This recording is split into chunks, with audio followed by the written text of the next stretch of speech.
Past weekend, I had the pleasure of going to the martyr shrine of the Canadian martyrs, Saint Jean de Brébeuf and Saint Gabriel Allemand, who gave their lives for the sake of the gospel. And for the sake of the Christians, the Huron Christians that were under their protection, spiritual protection. They underwent the worst possible tortures, being burned alive, being skinned alive, and various other unspeakable things.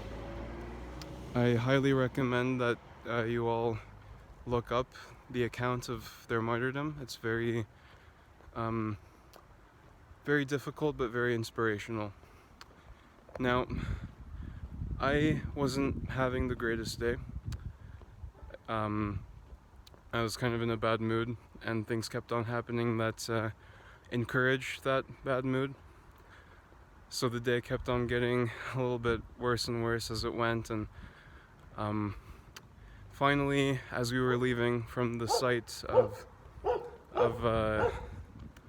the actual deaths of these men, we found out that our diocese decided not to have masses on those weekends, on that particular weekend.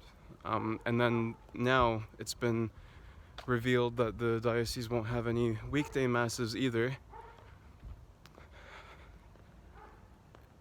And so it was just a huge bummer, because we had just come back from a place where men had given their lives so that Mass could be celebrated in Canada, so that the salvation of souls of these people who were not their countrymen, who were from a new world at the time,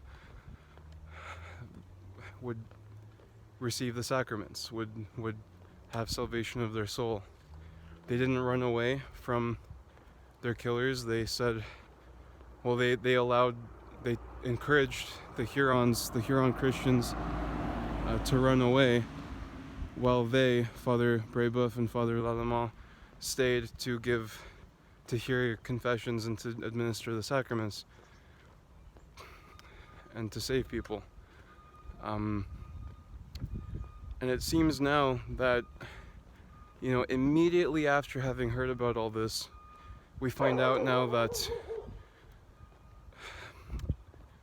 our church has decided that Mass will not be celebrated for fear of the coronavirus, which you could say is a legitimate fear, and it certainly is a legitimate concern. This is a big danger to our physical health. So I will say nothing about whether or not they made a good decision or not.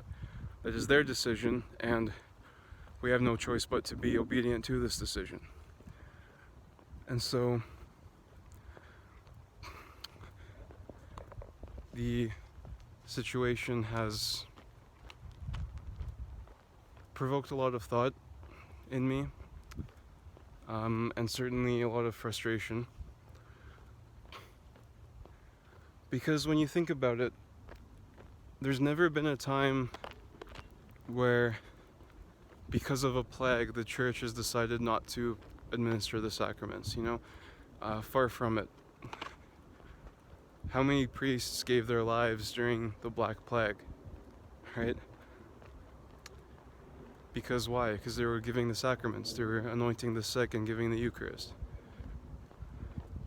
Did this perhaps spread the plague? Well, sure, these priests ended up getting the plague, and probably many of them died from it. But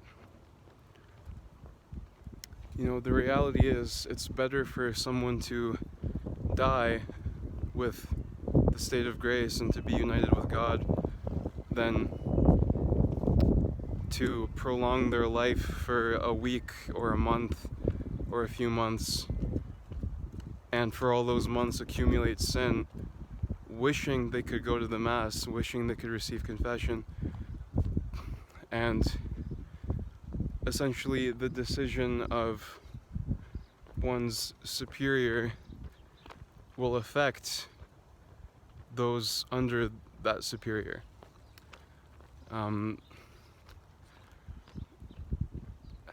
Now, God is merciful and God is over this situation, of course, and I'm sure God is I'm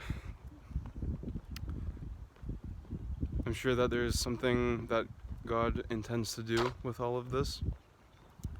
Probably a pretty big wake-up call for people. But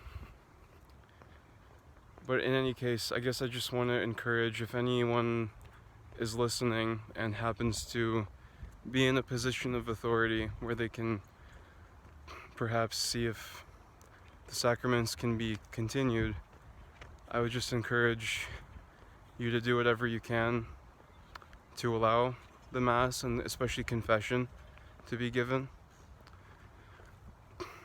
I'm sure there's ways that it can be done, that it can be allowed. Like Poland, I believe, is just increasing the number of Masses. Like, you know, this is what priests signed up for, right? They didn't sign up to have a relaxing life. They signed up to die helping the sick. They signed up to spend the entire day saying Mass if they have to, because there's so many people that want it, that want the sacraments. That's a good thing. It's a good sacrifice to make. But yeah, so obviously there's not much that the rest of us can do except for tune in to live private Masses.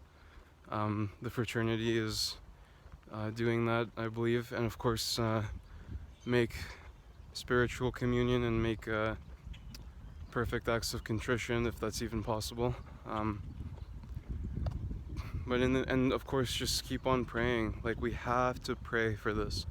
We have to pray that the plague really may subside, and for the sacraments to be restored. And very much we have to pray that once the plague does subside, the sacraments will be restored, because I can already imagine a situation where the plague subsides and then the dioceses will say, oh, well, you know what, for the sake of being safe forever, let's just, you know, not have Mass anymore or something, because who knows nowadays, you know. So we gotta pray 300%, we gotta fast 300%, and you know, I've said in previous videos not to give up hope, because things are always going to be, you know, Our Lady will always triumph in the end, so keep that in mind, keep praying the rosary for that, and be confident that because you want it, Christ said, ask and you shall receive. So just keep on praying and show the Lord that you are truly faithful to the end. And if it comes to, you know, just, well, be prepared to undergo any suffering that God will permit to befall you for your sanctification. Easier said than done, of course, but that's what we're made for, right? So, you know, stay strong in the faith, keep on praying, and thanks be to God for whatever great good He is going to bring about from all of this. So, thanks for watching, and God bless.